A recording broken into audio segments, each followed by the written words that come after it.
बलरामपुर गांव के लोग बहुत ही सीधे साधे थे। कोई भी पूजा या शुभ कार्य करना हो, गांव के लोग पंडित रामस्वरूप के पास ही पूछने के लिए जाते थे। रामस्वरूप ने थोड़ी बहुत पोथी पत्रिकाएं पढ़कर ज्योतिष की विद्या ले ली थी। गांव के लोगों के लिए फिर भी रामस्वरूप की कही बात पत्थर की लकीर मानी जाती थी। एक दिन सब लोग लाइन में चलकर चंद्रमा को जल चढ़ाएं, सबकी बारी आएगी। प्रणाम पंडित जी, आशीर्वाद दीजिए। आज पूर्णिमा पर चांद प्रसन्न हो जाए और मेरा कारोबार अच्छा चल जाए। कितने सालों से देख रहा हूँ, हर पूर्णमासी पर गांव के लोग नदी किनारे एकत्रित होकर चंद्रमा की पूजा करते हैं, फिर कार्य तो सिद्ध होंगे ही। गांव के लोग पूर्णिमा के दिन को बहुत मानते थे, इसलिए हर पूर्णिमा को चांद की पूजा करने नदी किनारे आते थे और पूजा करके पंडित रामस्वरूप को श्रद्धा के अनुसार दक्षिणा देते थे। पंडित जी, ये 11 रुपए की दक्षिणा।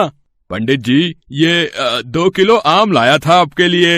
इसी तरह रामस्वरूप को दक्षिणा मिल जाती थी और वो खुशी खुशी दक्षिणा बटोर कर घर चला जाता था। एक शाम रामस्वरूप जब घर पहुंचा तो भोजन करते वक्त बेटा बोला, पिताजी, ये गांव के सीधे साधे लोग आपकी हर बात पर विश्वास कर लेते हैं। जो आप कह दो वो सच मान लेते हैं।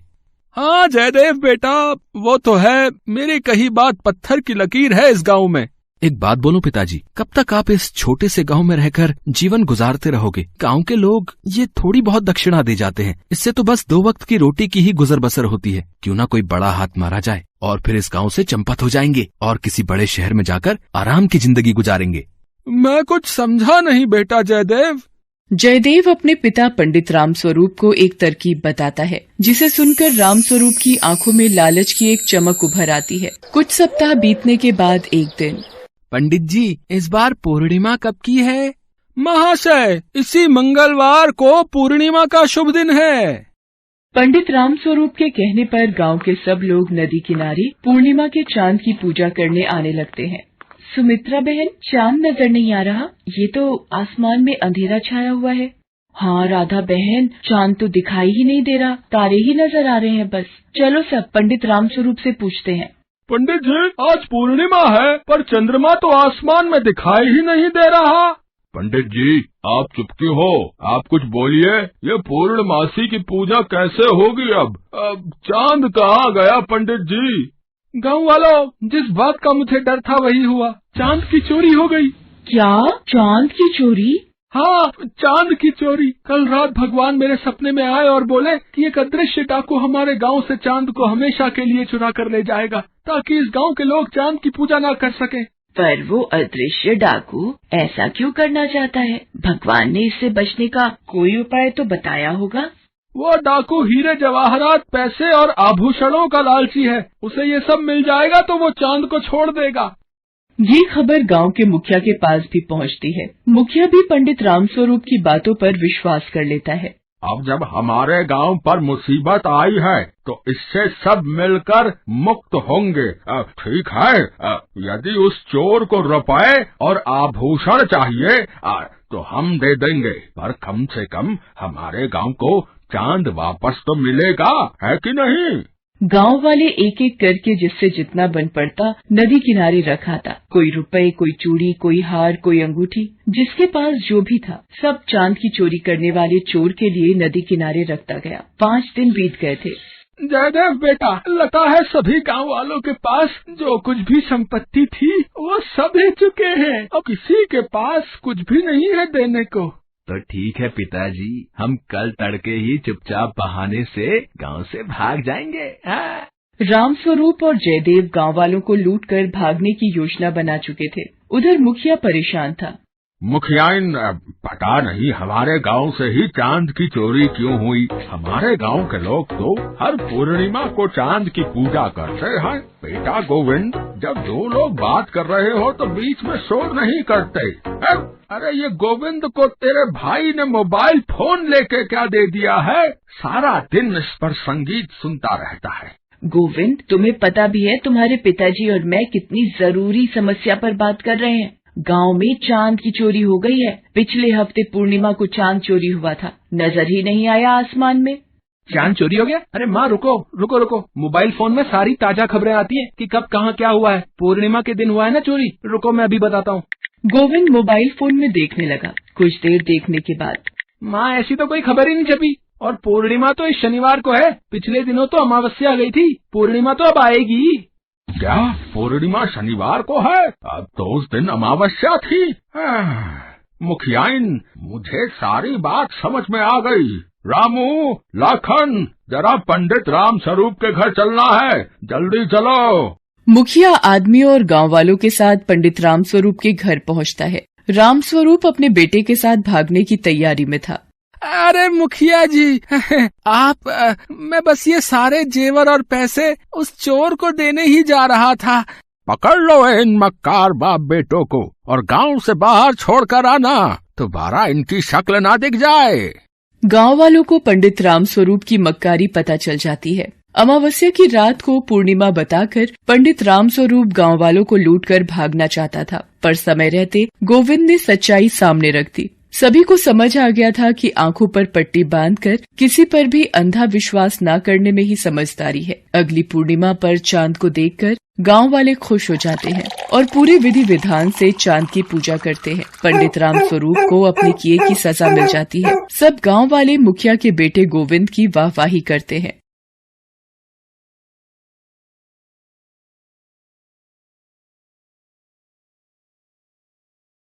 हरिपुर गांव में एक अद्धा अपनी बूढ़ी माँ के साथ रहता था। उसके एक हाथ और एक पैर था, इसी वजह से लोग उसे अद्धा कहकर बुलाते थे। अद्धा जब अपनी बूढ़ी माँ को काम करते देखता तो उसे बहुत दुख होता था, पर अपने अपाहिज होने की वजह से वो चुप हो जाता था। एक दिन उससे रहा नहीं गया और वो अपनी माँ से बोला, माँ, मैं भी पैसे कमाने शहर जाऊंगा, फिर तुम्हें किसी भी बात की कोई तकलीफ नहीं होगी। देखना, हमारे पास बहुत पैसे होंगे। माँ, मैं शाम तक पैसे कमाकर वापस आ जाऊंगा। बेटा, तू शहर कैसे जाएगा? तेरा एक हाथ है, एक पैर है, तू अपनी देखभाल कैसे करेगा? और चला भी गया तो बेटा पैसे कैसे कमा पाएगा?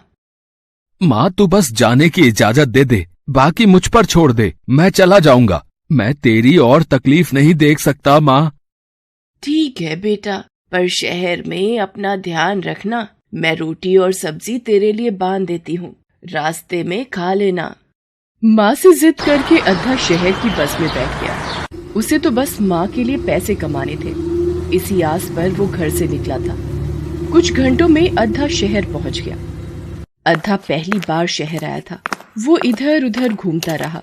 वो कभी किसी दुकान पर काम मांगता, कभी किसी दुकान पर। इसी तरह वो एक पंसारी की दुकान पर काम मांगने पहुंचा। मैं गांव से काम की तलाश में आया हूँ, मुझे कोई काम मिलेगा? तुझे क्या काम दूं? है, तेरा तो एक हाथ और एक पैर है, तू क्या काम करेगा?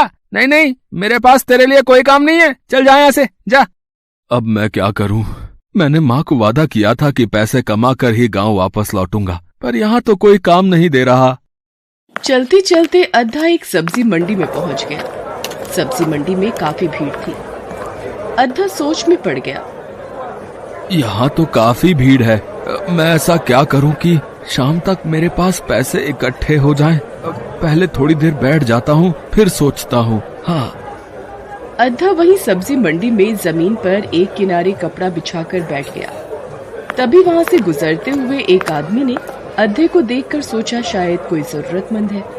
उसने 1 रुपए का सिक्का अद्धे के आगे रखा और चला गया। अद्धे ने सोचा, मुझे पता है मेरी हालत देखकर कोई भी काम नहीं देगा, पर यदि शाम तक मैं यहीं पर बैठा रहूं तो इस तरीके से मेरे पास बहुत से पैसे इकट्ठे हो जाएंगे। अद्धा वहीं बैठकर पैसे कमाने का सोचता है और जोर जोर से चिल्लाकर आवाज लगाने लगता है, अल्लाह देना ते देंदा जा, नहीं देंदा ते खसमा नु खा। अद्धे को बोलते देख वहाँ से गुजरते हुए लोग उसके आगे पैसे रखकर जाने लगे। कोई 1 रुपए का सिक्का देता, कोई 2 रुपए का सिक्का देता। ऐसा करते करते सुबह से शाम हो गई। अद्धा के पास बहुत सारे पैसे इकट्ठा हो गए। पैसों को देखकर अद्धा बहुत खुश हुआ। उसने सोचा, मेरे पास तो बहुत सारे पैसे इकट्ठे हो गए हैं, पर अब तो सुबह से शाम हो गई है, कुछ ही देर में रात हो जाएगी। अगर मैं इस वक्त गांव के लिए निकला तो रास्ते में चोर डाकू ना लूट लें। क्या करूं, कहाँ जाऊं? सब्जी मंडी में खड़ी एक बूढ़ी महिला लगातार अद्धे पर नजर रखे हुए थी। वो उसे सोच में डूबा देखकर उसके पास आई और बोली, बेटा, मैं बड़ी देर से देख रही हूँ, तुम कुछ परेशान दिख रहे हो। देखने में तो तुम भले घर के लग रहे हो। मुझे अपनी परेशानी बताओ, शायद मैं तुम्हारी कुछ मदद कर सकूं। माँ जी, मैं गांव से शहर अपनी बूढ़ी माँ के लिए पैसे कमाने आया था, पर अब सुबह से शाम हो गई है। मेरे पास ये पैसों की पोटली है। रास्ते में कोई लूट ना ले, इसलिए सोच रहा था रात गुजारने के लिए कोई जगह मिल जाए तो रात रुककर सुबह गांव लौट जाऊं। पर इस अनजान शहर में मैं किसी को नहीं जानता, इस वक्त कहाँ जाऊं? बेटा, अगर तुम मुझ पर विश्वास कर सको तो मेरा घर यहीं पास में ही है। तुम मेरे साथ चलो और रात में आराम से रुककर कल सुबह गांव वापस चले जाना। मेरे घर में तुम्हें किसी भी प्रकार का कोई डर नहीं। बूढ़ी महिला की बात सुनकर अद्धा सोचने लगा। रात में गांव जाना भी ठीक नहीं, इन अम्मा के साथ चला जाता हूँ। इस वक्त और कहाँ जाऊंगा? कोई जगह भी तो नहीं है। ठीक है अम्मा, मैं आपके साथ ही चलता हूँ। अद्धा कुछ सोचे समझे बिना ही उस महिला के साथ जाने को तैयार हो जाता है।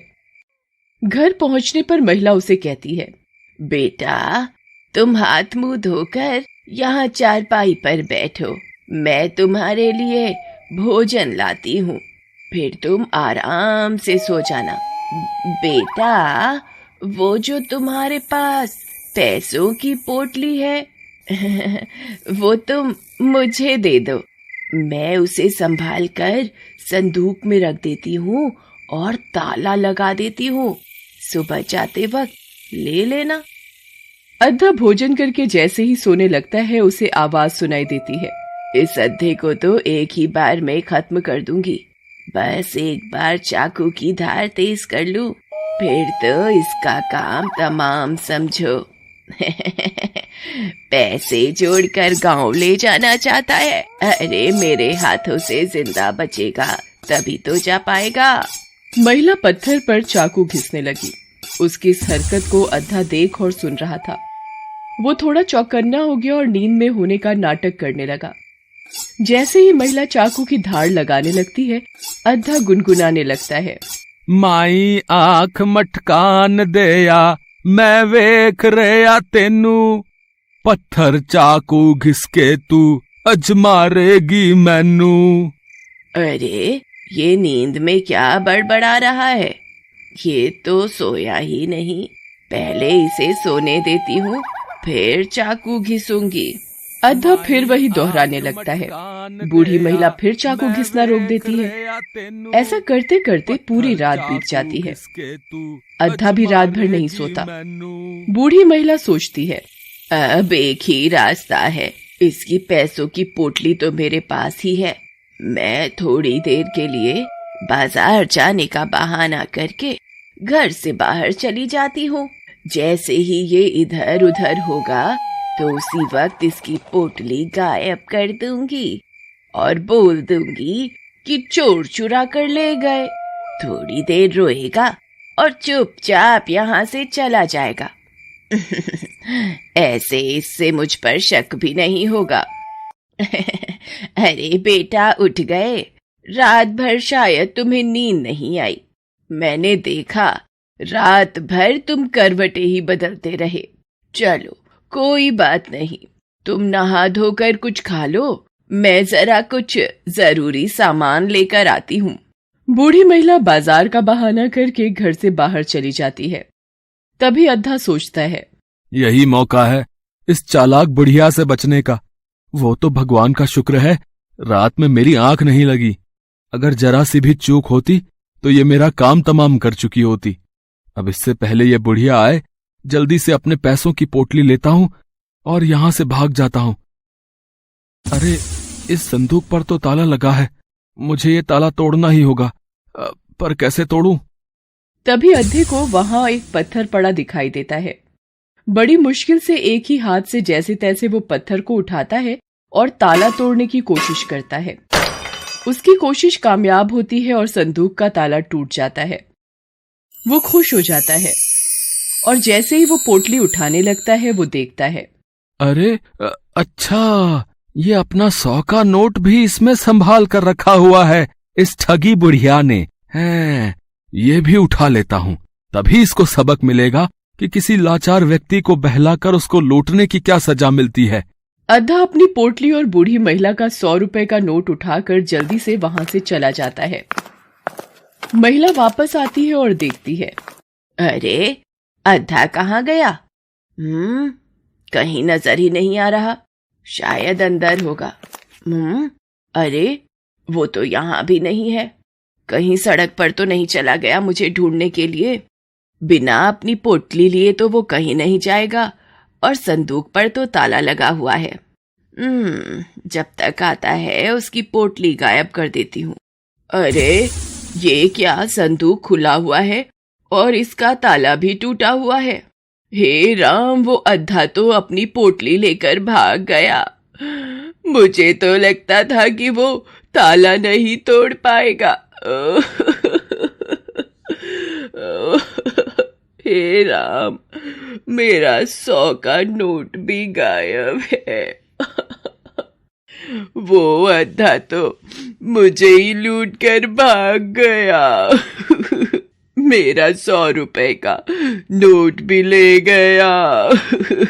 बूढ़ी महिला की करनी का सबक उसे मिल चुका था। वो अद्धे के साथ गलत करना चाहती थी, पर उसे खुद ही सजा मिल गई। बुरे काम का बुरा ही नतीजा होता है, ये बात उसकी समझ में आ गई थी। अद्धा अपनी बूढ़ी माँ के लिए पैसे कमाने निकला था, इसलिए भगवान ने भी उसका साथ दिया और उसकी रक्षा की। उधर अद्धा जब रात भर घर वापस नहीं आया तो उसकी माँ को चिंता होने लगी और वो दरवाजे की ओर बार बार देखने लगी। अद्धे को वापस आता देखकर वो खुशी से फूली न समाई। घर आकर अद्धे ने सारी घटना अपनी माँ को बताई। माँ भी अपने बेटे की हिम्मत और सूझबूझ को देखकर बहुत गर्व महसूस करती है। अद्धा अपनी माँ के हाथों में पैसे की वो पोटली देता है, जिसे देखकर माँ की आंखों में खुशी के आंसू आ जाते हैं। वो अद्धे को गले से लगा लेती है।